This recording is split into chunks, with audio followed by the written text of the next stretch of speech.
The man known to history as Albert Einstein was born on the 14th of March 1879 in the city of Ulm, in the south of what was then the German Empire. Ulm was a major urban center of the Kingdom of Württemberg, a major constituent part of the German state in the late 19th century. His father was Hermann Einstein, an Ashkenazi Jew from Buchau in Württemberg. Hermann had been academically gifted and showed a strong ability in the field of applied mathematics when studying in Stuttgart, the capital of Württemberg, in his youth. However, the Einstein family were not wealthy, and he was forced to abandon his studies and went to work in the feather bed shop run by his cousins, Moses and Hermann Levy, in Ulm in the 1870s.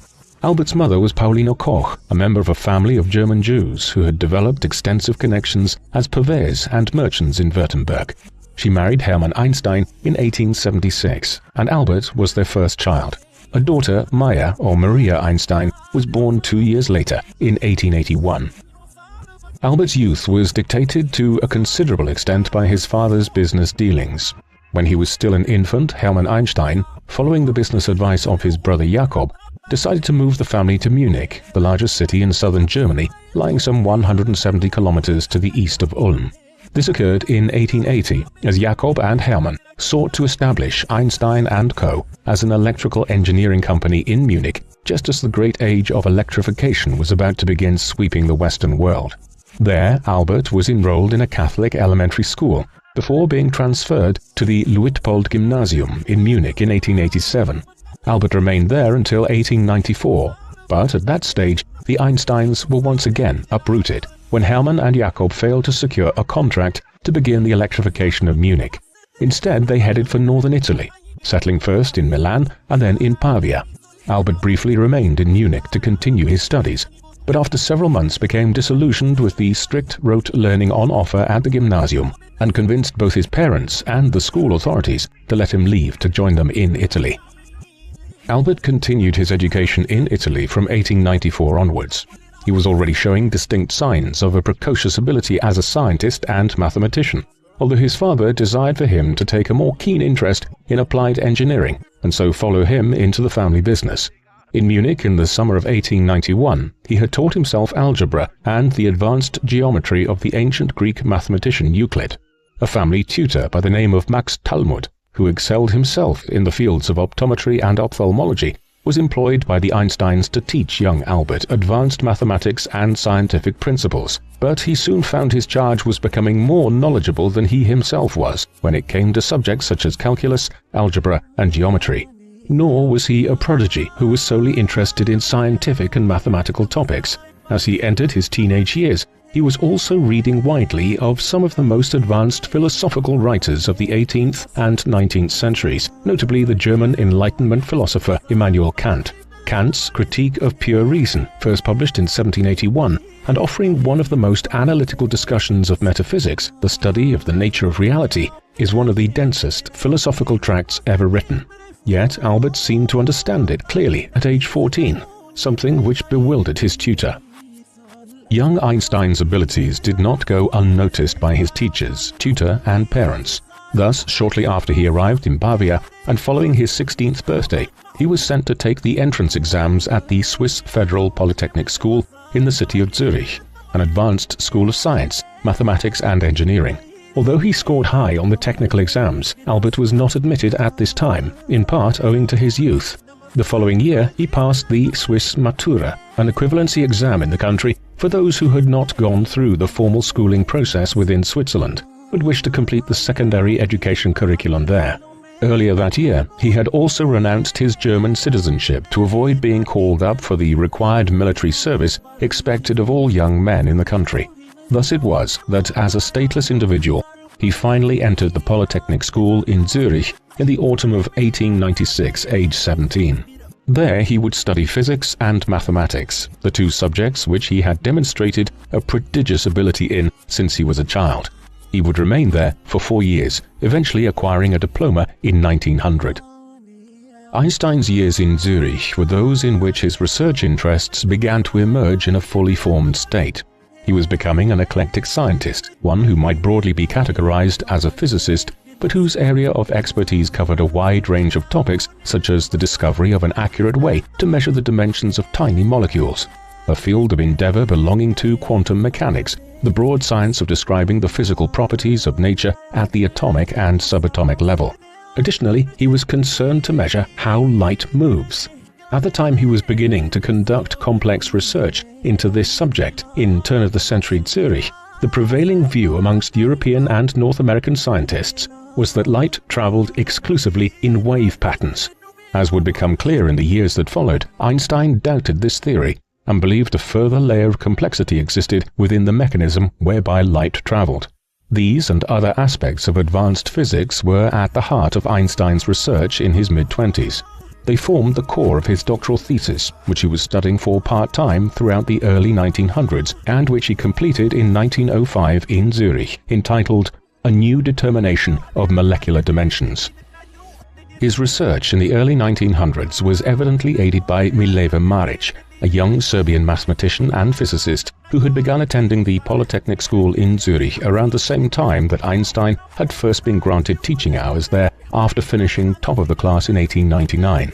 Marić was one of only 2 female students attending there at the time. She and Einstein were soon involved in a relationship with each other, and it is now assumed that she contributed to his research, though the exact degree to which she did so is unclear. In any event, her own research was interrupted in the summer of 1901 when she fell pregnant. Marić and Einstein were not yet married by then, and this was a time when having a child out of wedlock was still considered a social scandal.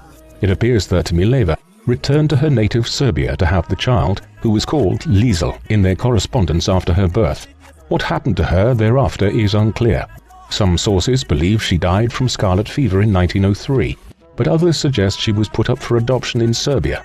It seems more likely that she died as Marić and Einstein had married in January 1903.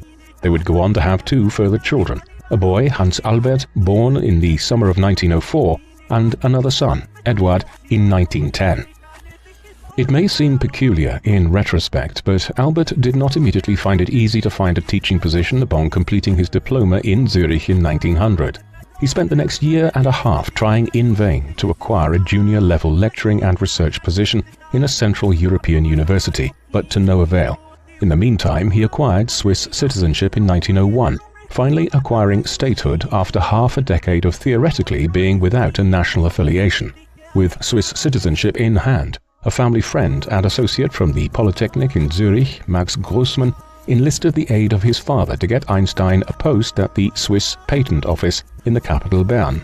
Here Einstein worked as a patent assistant examiner.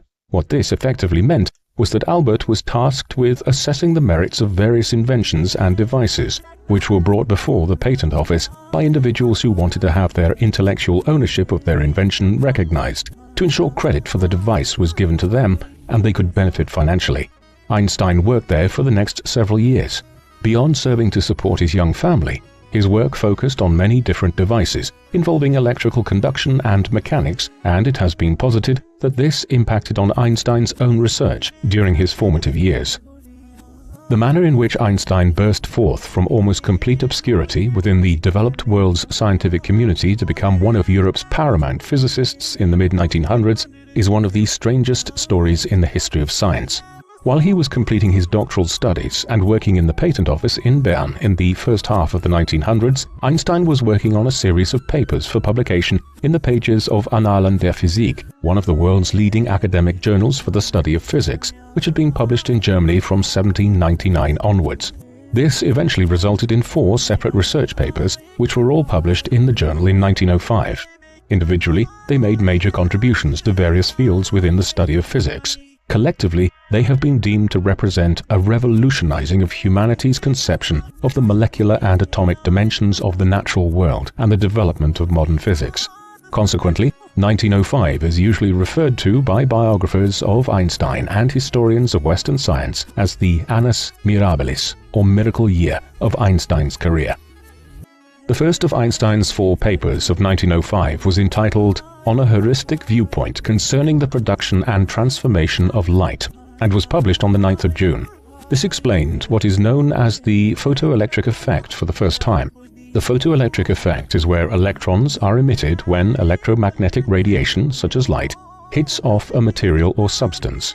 The electrons which are emitted during such a process are called photoelectrons. Up until 1905, when Einstein described this photoelectric effect, the prevailing view amongst physicists was that light traveled much like a wave in the ocean. But Einstein explained that the photoelectric effect meant that light also traveled in what he termed to be a finite number of energy quanta, which moved without dividing, and which could only be absorbed or generated as entities. This not only explained much that was previously unknown about the nature of light and electrons, but had fundamental implications for understanding how light of a certain frequency could bring sufficient energy into play to liberate an electron. This built on work conducted by physicists such as Max Planck in previous years, but Einstein's paper added extensive new details on how energy and light interacted through the photoelectric effect. This had major implications for practical applied physics, and many years later, this discovery would be directly cited when Einstein was awarded the Nobel Prize for Physics, although it was not until the mid-1920s that his findings were fully accepted amongst physicists. Just 6 weeks after this first paper appeared, Einstein's second paper of 1905, entitled On the Motion of Small Particles Suspended in a Stationary Liquid as Required by the Molecular Kinetic Theory of Heat, was published in Annalen der Physik on the 18th of July. Prior to Einstein's paper, there was no accurate way of measuring the dimensions of molecules, but several scientists in the 19th century, such as John Dalton, had noted that chemical substances tended to combine together or break down in weighted proportions, which suggested that they were all made from an as yet unidentified physical molecule that was common to all things. These unitary molecules are known as atoms today, after a word which had been coined by ancient Greek philosophers of the 6th century BC, who were themselves seeking to understand the nature of existence 2.5 millennia before Einstein's time. Einstein's second 1905 paper showed how these atoms could be measured more comprehensively by using what was termed Brownian motion, whereby particles, in this case pollen, were suspended in a water solution. Einstein's paper, along with a corroborating study produced by the French physicist Jean Perrin in 1908, demonstrated unequivocally that atoms and molecules were real entities, which were the building blocks of existence. Thus, this second paper of 1905 was a major contribution to humanity's acceptance of the existence of atoms and molecules, and the emergence of atomic theory as the basis of much of 20th century physics. Einstein's third paper was published just over 2 months later on the 26th of September 1905. This was entitled On the Electrodynamics of Moving Bodies and focused on the issue of special relativity. This sought to reconcile an equation which the Scottish mathematician and scientist James Clerk Maxwell had devised in the early 1860s regarding electricity and magnetism.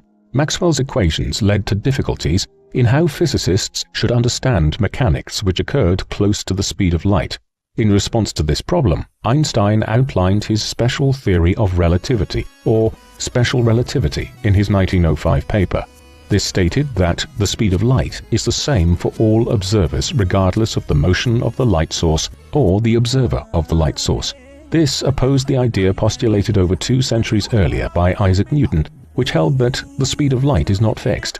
Moreover, Einstein's special theory of relativity correctly assumed that when two objects are involved concerning light, there is no true way of knowing which is in motion and which is not.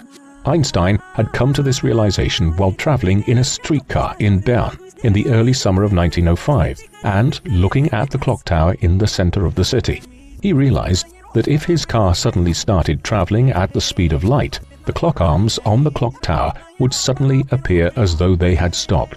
But the clock inside the streetcar would continue to move around as though nothing had happened, because both Einstein and the clock in the streetcar were traveling at the same velocity. Therefore, the speed of movement was relative. If the streetcar had suddenly accelerated to the speed of light, it would not mean that the clock tower had stopped, only that it appeared to have done so relative to the speed which the streetcar was now traveling at. This was the special theory of relativity at work. Einstein's fourth and final paper of his Annus Mirabilis was published on the 21st of November and was entitled, "Does the Inertia of a Body Depend upon its Energy Context?" Few have heard of that title today, but a great many are familiar with the equation which Einstein pioneered in the paper, E equals mc squared. In brief, what this means is that the energy of a body at rest, defined as E, is equal to its mass, or m, multiplied by the speed of light, the c of the equation, squared. This equivalency equation showed that a massive particle possesses an energy, or rest energy, which is distinct from the kinetic energy of a particle. This would come to be known as the mass-energy equivalence, and highlights how the rest energy of a particle, such as the nucleus of an atom, could be so massive as to result in an enormous amount of light and thermal energy being released if the particle was disturbed sufficiently. As we will see, the practical application of this equation was to have devastating consequences in later decades, and Einstein later grew to regret this aspect of his research. Einstein's 4 papers published during 1905 did not simply constitute breakthroughs in the confined world of academic theoretical physics. His research shaped the application of science to the modern world in the decades that followed. For instance, when you walk up to an automatic door today and it opens in front of you, this is because the sensors used in the doorway react when the photons in the light beams they emit are obstructed, in this case by a moving person. The sensor then tells the door to open. Einstein first explained how photons work. Solar-powered calculators and streetlights that automatically turn on when it gets dark, amongst other innovations, also emerged from his work on light. The special theory of relativity helped lead to the development of global positioning systems, or GPS, over time. Thus, when you switch on Google Maps, it is effectively functioning based partly on research which Einstein published in his Annus Mirabilis papers. And when a nuclear power plant creates massive amounts of energy by harnessing the energy in the nucleus of an atom, they are doing so based on Einstein's discoveries concerning energy and mass equivalence as contained in the equation E equals mc squared. Einstein's groundbreaking research findings, published in 1905, soon came to the attention of the European scientific community. Though at a time when people were still reliant on the circulation of hard copies of academic journals and word of mouth for research to be disseminated, it took a few years for the import of his findings to become clear across Europe. As they did, they transformed his career. By 1908, he gained a teaching post at the University of Bern and was able to leave his position at the patent office. The following year, he was appointed to a new chair of theoretical physics, which had been created at the University of Zurich. He remained there for the next 2 years. During this time, he continued to refine some of the points he had made in his 1905 papers, while also moving on to begin developing the theory of general relativity as an offshoot of his work on special relativity. The theory of general relativity holds that the observable gravitational attraction between two masses results from the warping of space-time by those two masses. This research made major initial contributions to the science of black holes and other mass objects within the universe. In 1911, Einstein left Switzerland after over 15 years there to take up a new position which had been offered to him at the Charles Ferdinand University in Prague, the oldest university in what is now Czechia, but which was then a constituent part of the Austro-Hungarian Empire. In tandem, he was offered Austrian citizenship. Although he spent just over a year there, he published upwards of a dozen papers on topics such as the mathematics of radiation, quantum theory, and gravitation. Before long, a new offer pulled him back to Switzerland. This was an invitation to teach at his old alma mater, the Polytechnic School in Zurich. He was there by the summer of 1912 and would spend the next year lecturing to classes who were increasingly familiar with the growing fame of the German physicist, while also researching problems on gravitation and molecular heat. Much of this latter work was undertaken in conjunction with Marcel Grossmann, the Swiss colleague who had attended the Polytechnic with Einstein in the late 1890s and whose family had aided him in acquiring his earlier position at the Bern Patent Office.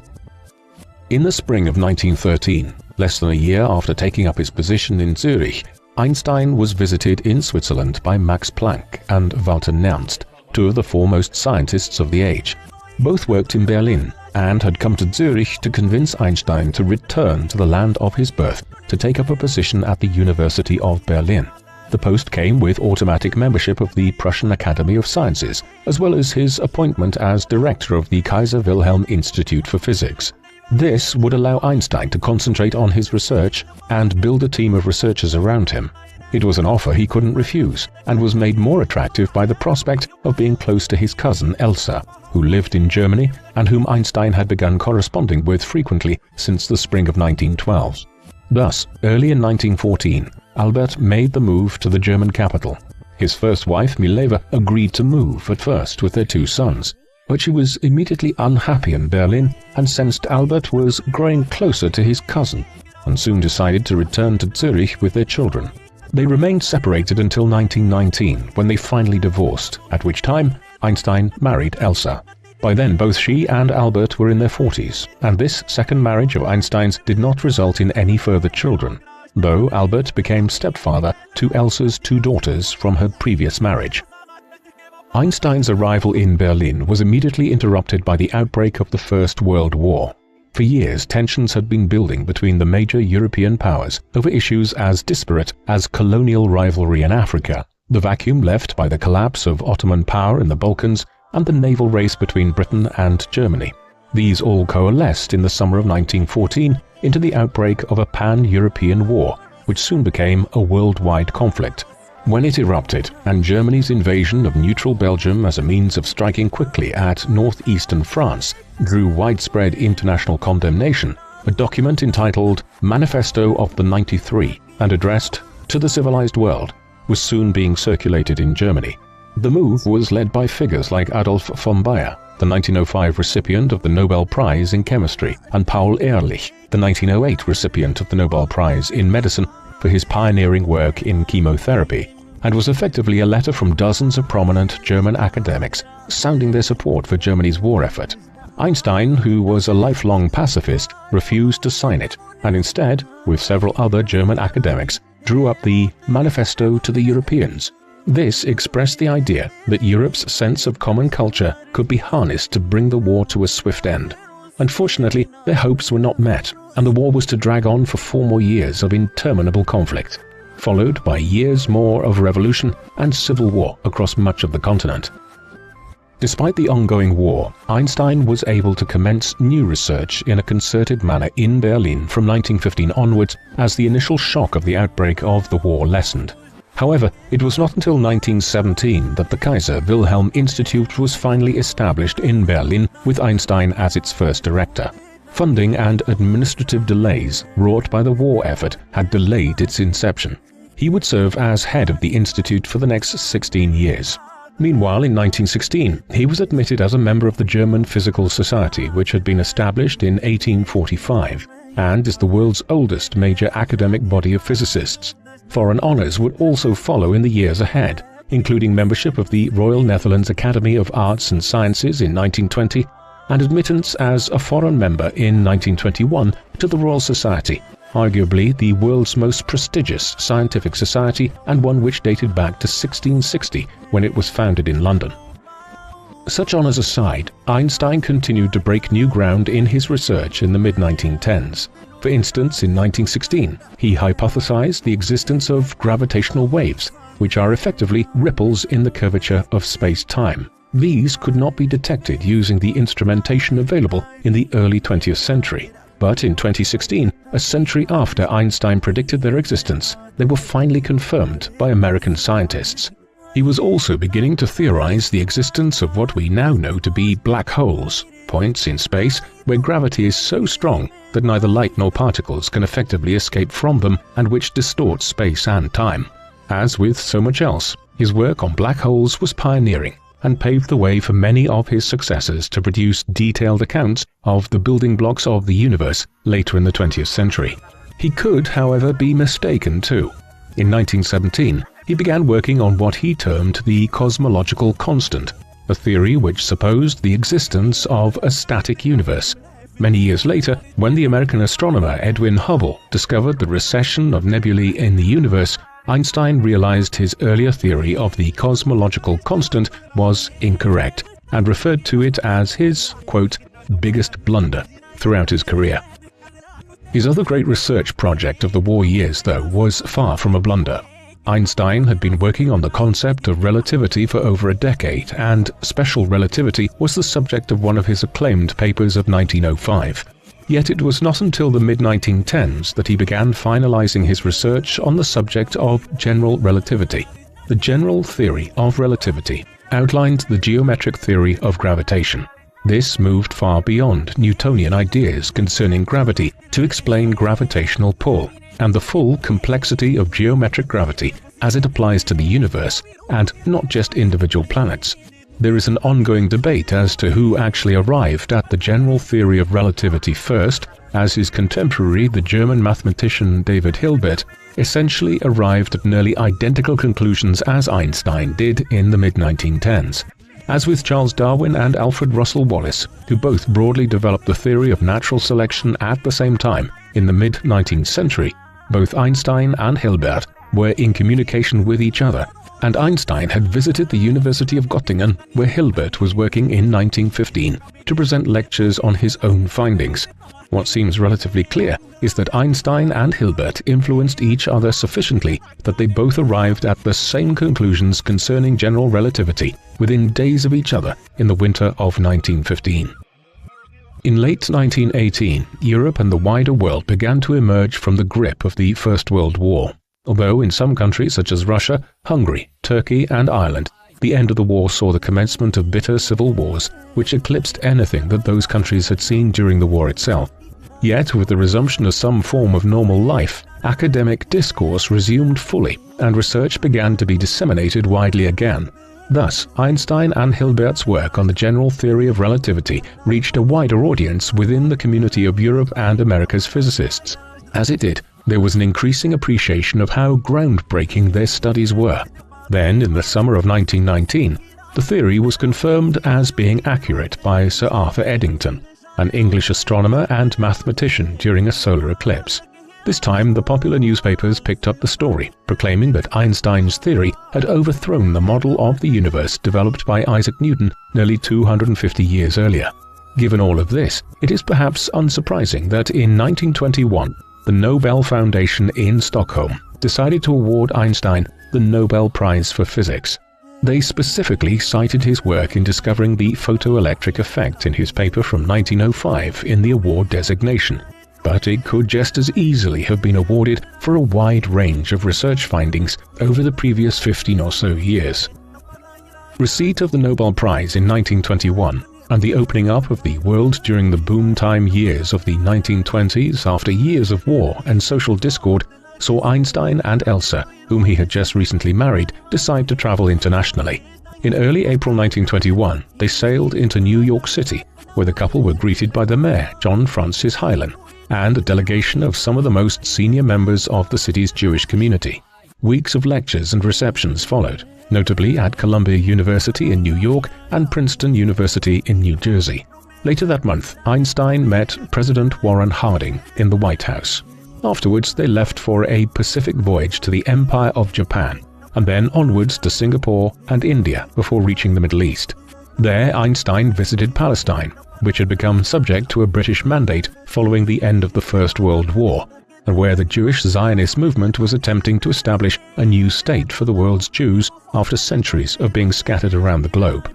Afterwards, he returned to Germany, but the 1921 to 1922 trip was the beginning of a pattern of significant trips to different parts of the world. For instance, in 1925 he visited South America, spending weeks in Argentina, Uruguay and Brazil, countries which were booming economically and socially in the early 20th century and where Einstein was revered within the academic community. In the mid-1920s, Einstein became involved in a scientific debate which was widely reported on at the time. This was between himself and Niels Bohr, a Danish physicist who had won the Nobel Prize in Physics in 1922, 12 months after Einstein had been awarded the same honor. A dispute had been building between Einstein and Bohr throughout the mid-1920s over their differing interpretations of quantum theory. Much of this centered on Bohr's refusal to believe that photons, which Einstein had first theorized the existence of in 1905, were real. He did not accept that they did exist until 1925, and even then, their debates raged on over other elements of their respective views on quantum mechanics. Debates were held in London and elsewhere between 1922 and 1925, but culminated in a famous academic disputation in 1927 at the 5th Solvay Conference at the International Solvay Institutes of Physics and Chemistry in Brussels. Here, Bohr and Einstein continued their debate, with both figures arguing points which eventually proved to be accurate. However, beyond the theoretical arguments, the conference is noteworthy for the number of the world's most accomplished physicists it drew together. 17 of the 29 attendees had already or later received Nobel Prize awards, while Einstein and Bohr were joined by figures including Marie Curie, Werner Heisenberg, and Erwin Schrödinger. It points to the sheer level of brilliance of the scientific community in the interwar period. The late 1920s also saw Einstein reconceptualizing his own theories of the universe. This was in response to the discovery by the American astronomer Edwin Hubble of the recession of the nebulae, or what is now termed Hubble's law. This states that galaxies are moving away from Earth at speeds which are proportionate to the distance they are from the Milky Way. These speeds are always faster, meaning that the further a cosmic body is from the Earth, the faster it will move away from the Earth. These findings, which were made public in 1929, required Einstein to abandon his current theory of the universe at that time, which was known as the cosmological constant, which supposed that the universe was largely static in the way that it expanded, that is, that the cosmos had been expanding since the Big Bang at a relatively constant speed. Hubble's discoveries forced Einstein to re-evaluate his hypothesis, as it was now clear that the universe was expanding at an ever greater speed. Hubble's discovery was also partly responsible for Einstein's decision to embark on a new journey to the United States in December 1930. He wanted to meet Hubble and thank him for his research, which he duly did in 1931. However, the trip is generally more remembered for Einstein's visit to California, where the ostensible purpose of the voyage was to take up a 2-month visiting fellowship at the California Institute of Technology, better known as Caltech today. During this sojourn, Einstein ominously noted that science had as much and perhaps a greater capacity to do harm than to do good within human society, a reference no doubt to the increasing use of technology in warfare, an issue the pacifist Einstein found abhorrent. This same aversion to the growing militarism of the 1930s led Einstein to have an affinity with the novelist Upton Sinclair and the actor Charlie Chaplin, both of whom he met in Los Angeles during his visit and who were both publicly affirmed pacifists themselves. Einstein's growing friendship with Chaplin led him to attend the premiere of his new film, City Lights, a silent film which was significant in establishing the romantic comedy genre in American movies. When Albert and Elsa Einstein entered the cinema with Chaplin, Einstein was cheered with the same regard a Hollywood icon could obtain. It was also the beginnings of a long friendship with Chaplin, which saw the actor visit Einstein's Berlin apartment shortly afterwards, and Einstein renewed their acquaintance when he himself returned again to America early in 1933. While Einstein had been holding his positions in Germany and traveling widely in the 1920s and early 1930s, as his fame and accomplishments increased, the political environment back in his native Germany was changing for the worse. Germany had been mired in political chaos in the aftermath of the First World War, but from 1923 onwards had entered into a period of pronounced prosperity and instability. That was shattered late in 1929, when the stock markets on Wall Street in New York City crashed and a massive economic depression set in across the developed world. In Germany, as millions lost their jobs and their economic security, a huge proportion of the population turned in national elections to the rabidly anti-Semitic National Socialist German Workers' Party, or Nazis, under their leader Adolf Hitler. In Reichstag elections in 1932, they became the largest political party in Germany, and in the first months of 1933, Hitler became Chancellor of the country. Within weeks, the party effectively turned Germany into a one-party fascist state. This was extremely ominous for the country's Jewish population and individuals like Einstein.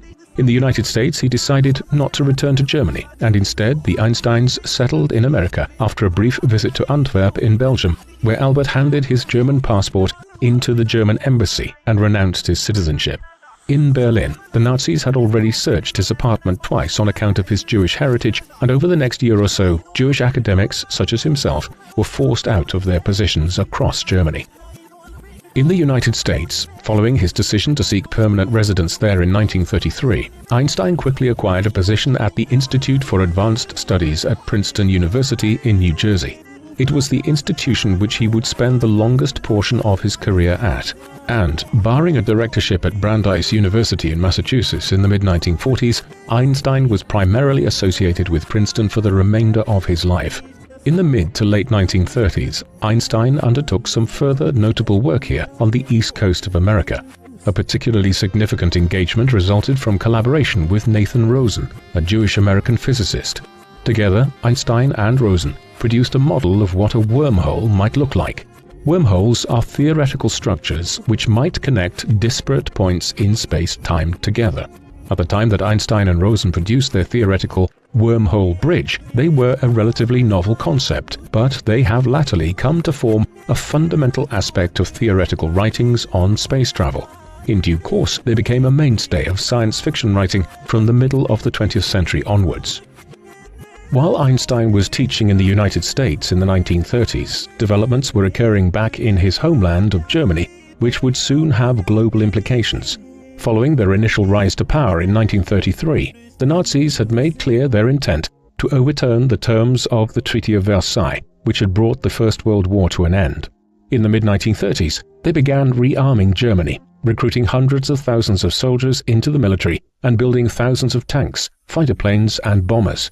Then, beginning in the spring of 1938, the Nazis used diplomatic coercion to annex Austria into a Greater Germany and to seize territory from its other neighbors such as Czechoslovakia and Lithuania. When Hitler then invaded Poland in September 1939, Britain and France determined that they could no longer appease the Nazis and declared war on Germany. In the immediate term, the government of President Franklin Delano Roosevelt did not have public support for American involvement in what was deemed within the US to be a European war which it should not involve itself in. However, when Germany's ally, the Empire of Japan, attacked the US Pacific Fleet at rest in Pearl Harbor in Hawaii in December 1941, the United States also entered the Second World War. More than any war in human history, it was one which would be shaped by scientific innovation. Despite his pacifism, Einstein was soon involved in correspondence with the US government concerning the growing conflict. Indeed, this had commenced weeks before the war erupted in Europe. Early in 1939, European physicists had discovered nuclear fission using uranium. With this discovery, the theoretical possibility of developing a nuclear bomb of some kind moved ever closer. A number of European physicists, foremost amongst which was the Hungarian Leo Szilard, realized exactly how possible it now was that a dedicated research team could develop a nuclear warhead. This deeply worried many European scientists, as many of the continent's leading physicists worked in Germany and could be co-opted into helping the Nazis develop a nuclear weapon, one which Hitler and his accomplices would have little compunctions about using as a conventional weapon of war, despite its absolutely cataclysmic capacity for the loss of human life. Consequently, Szilard and two fellow Hungarian physicists, Edward Teller and Eugene Wigner, composed a letter to the US government warning of the risks of the Nazis developing a nuclear weapon before any other state. They sent this to America, where Einstein appended his signature to it before it was sent to the administration of President Roosevelt. What has become known as the Einstein-Szilard letter was influential in the months that followed in the US initiating its own program to develop a nuclear weapon. The Manhattan Project, the US government's program to develop a nuclear weapon, was initiated on a piecemeal basis late in 1939, just weeks after the receipt of the Einstein-Szilard letter. This ran enormously against Einstein's own pacifist inclinations, though the possibility of the Nazis acquiring such a weapon before the US had forced him into warning the government of the dangers of this occurring. This aside, he viewed war of any kind as a disease which should be resisted by all of civil society in the modern world. Accordingly, he did not play a role in the Manhattan Project itself. Rather, it was led by Robert Oppenheimer, an American theoretical physicist.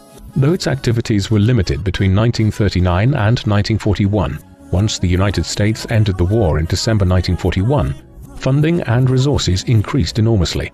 Particularly so, as it became increasingly apparent that the Nazis were, in fact, trying to develop superweapons such as a nuclear bomb at various installations in Europe, notably in Norway, where what is known as heavy water was being produced, a form of hydrogen with different nuclear properties which could conceivably be used to manufacture a nuclear weapon. The research here, though, was slow and was scuppered on numerous occasions by sabotage missions launched by British Special Forces and Free Norwegian fighters. By that time, the Manhattan Project was employing upwards of 130,000 people in the United States, and a nuclear reactor had been demonstrated in Chicago as early as 1942. Eventually, in mid-July 1945, the world's first nuclear device was detonated in the desert of New Mexico. By the time the first nuclear weapon was detonated, the Second World War had already been over in Europe for several weeks. However, because of the agreed Allied policy of leaving the conclusion of the war in the Pacific against the Empire of Japan until after Nazi Germany had been defeated, the conflict was still raging there by the summer of 1945. Accordingly, the administration of President Harry Truman quickly decided to use the new weapon against Japan in the belief that doing so would ultimately save over 1 million lives if it forced Japan to surrender quickly. Thus, on the 6th of August 1945, the first nuclear weapon used in warfare was dropped on the city of Hiroshima, killing upwards of 75,000 people on the first day and a further 60,000 or so in the months that followed from radiation sickness. 3 days later, a second nuclear device of a slightly different kind was dropped on the city of Nagasaki, killing upwards of 80,000 people across the initial destruction zone and as a result of the after effects. Japan did quickly surrender, but Einstein was appalled by the ferocity of the attacks and the fallout from them. Shortly after the bombings, he declared that the time has come now when man must give up war. It is no longer rational to solve international problems by resorting to war. He subsequently expressed his regret that his research on the molecular structure of the world and the concept of mass, energy and equivalence, which he had first published in 1905, had contributed towards the development of nuclear weapons. The post-war years saw Einstein continue to research and publish, though by then he was nearing his 70s and the pressures of his public profile and some health concerns restricted how much he could accomplish. Nevertheless, at Princeton in the late 1940s, he developed what he referred to as his unified field theory, findings which he published in Scientific American in 1950 as On the Generalized Theory of Gravitation. This unified field theory sought to develop a single, unified theoretical framework which could be used to understand the fundamental forces of nature and the universe. Efforts had been undertaken by many physicists throughout the first half of the 20th century to develop such a unified theory, but none had met with acceptance across the academic community. Einstein's theory attempted to incorporate elements of his work on general relativity, electromagnetism, and gravity, and proposed a single origin for the entire set of physical laws, one which could unify forces such as gravitation, electromagnetic forces, and even the curvature of space-time with which much of Einstein's work in the 1930s had been concerned.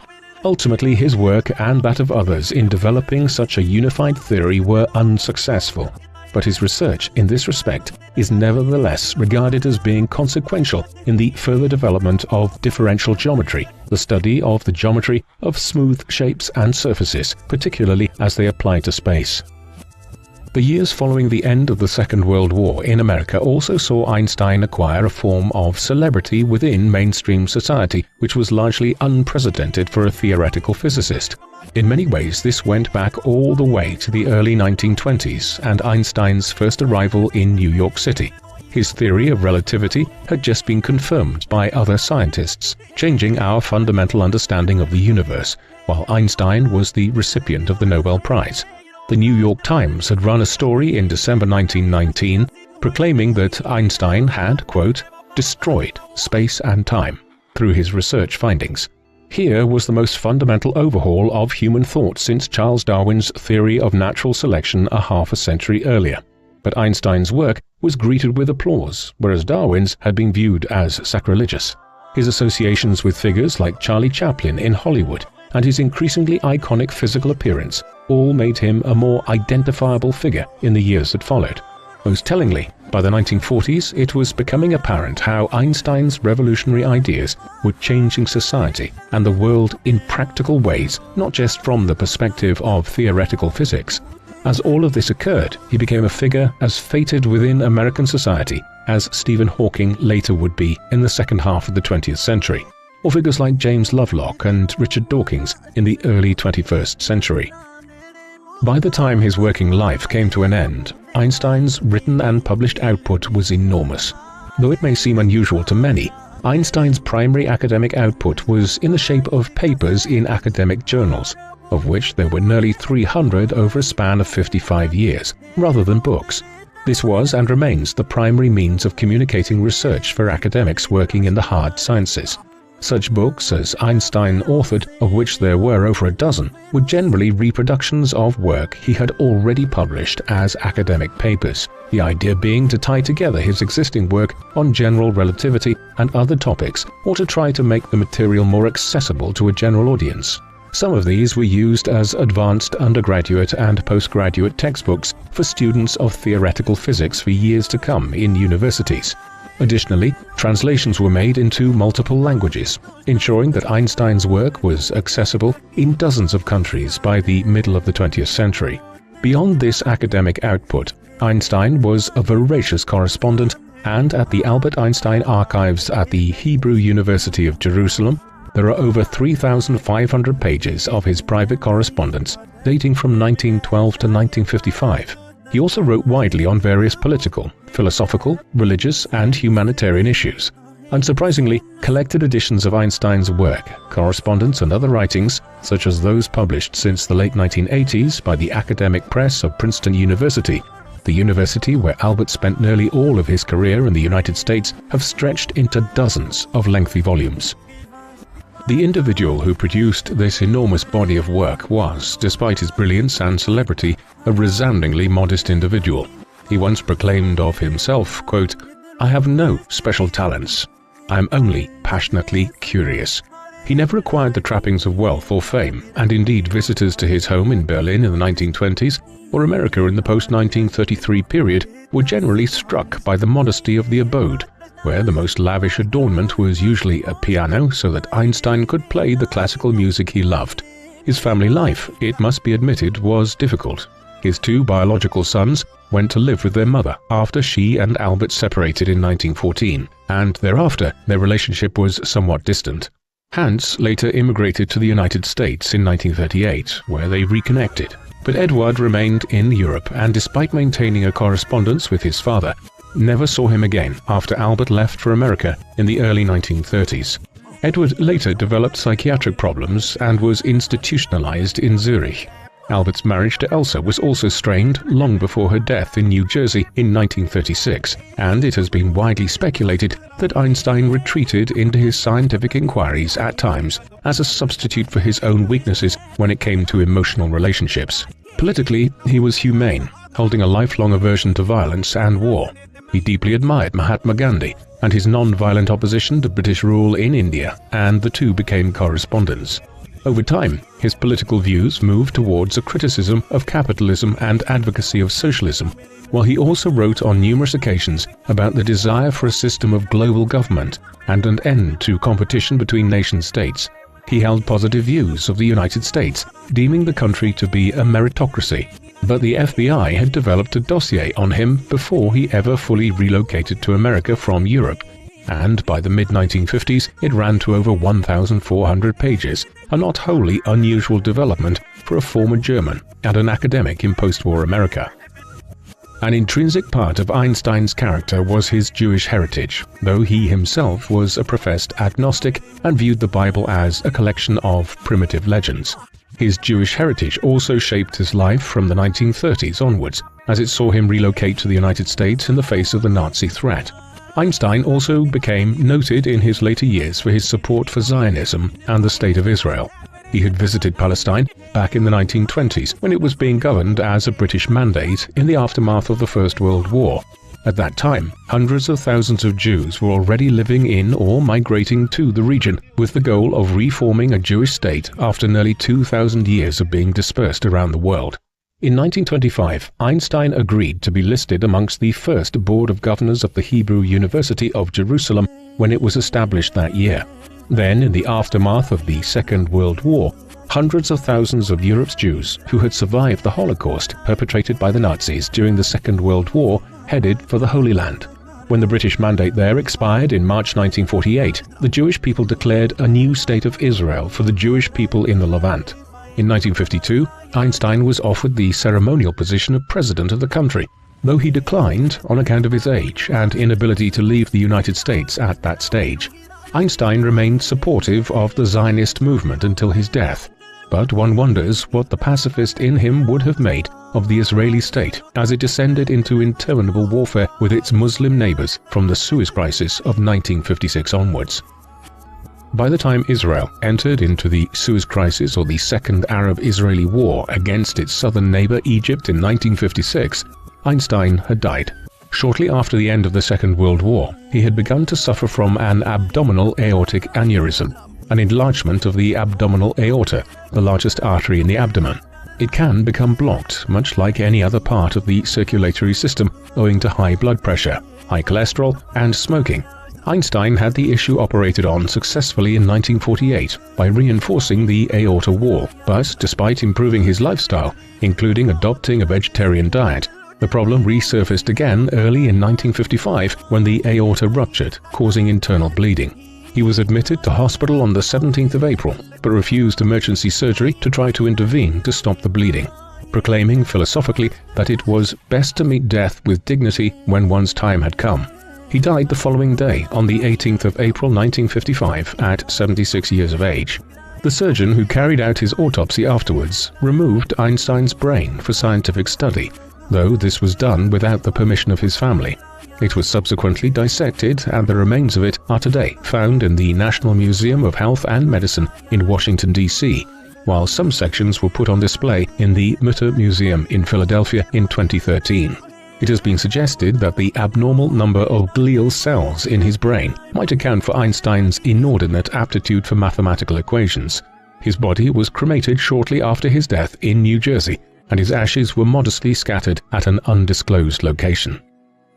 Albert Einstein was one of the most influential thinkers in the history of science. So significant were his findings in his research over a span of half a century that his surname has become synonymous with elevated intelligence. Perhaps what is most unusual about this is that it all sprang from relatively humble beginnings. In the 1890s, he was effectively an international nomad when he was still a teenager and young man, moving between his native Germany, Italy, and Switzerland as his parents tried to balance their financial and business situation with their awareness of their son's precocious abilities as a mathematician and physicist. His time at the Polytechnic School in Zurich provided some stability, but Central Europe's universities saw fit not to hire him when he completed his initial studies there, and instead he spent several years working in the Swiss Patent Office in Bern. It was here, while evaluating inventions during the day and starting a young family, that he began working on some of the most significant research in the field of physics ever undertaken. The result, in the Annus Mirabilis of 1905, were 4 groundbreaking studies which revolutionized humanity's understanding of the nature of the universe, at once revealing the existence of photons and the nuclear and atomic building blocks of existence. 1905 changed everything. In the years that followed, Einstein was promoted year on year to ever more significant academic positions, until he eventually reached the peak of European academia in Berlin, just as the First World War broke out. In the midst of that calamitous conflict, he developed the general theory of relativity. In 1921, he was awarded the Nobel Prize in Physics for his work, though more accolades followed in the decades ahead. What is perhaps most notable about Einstein's career, however, from the 1920s onwards, is the public profile he developed. Visits to the United States, South America, across Europe, and the Middle East allowed him to advocate on behalf of a number of causes. The most significant was his ringing of the alarm bells about the threat posed by Nazi Germany from 1933 onwards.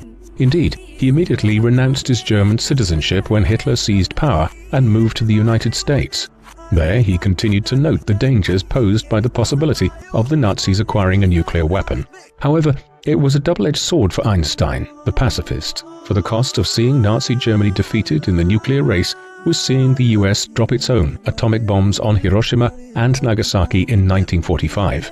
In the aftermath of the war, he used his position to advocate on behalf of a state for the Jewish people in the Middle East following the Holocaust. When he died in 1955, he was the most acclaimed scientist in the world. one who ultimately influenced the entire fields of physics, mathematics, and cosmology in the modern era.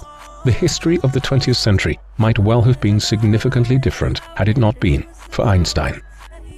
What do you think of Albert Einstein?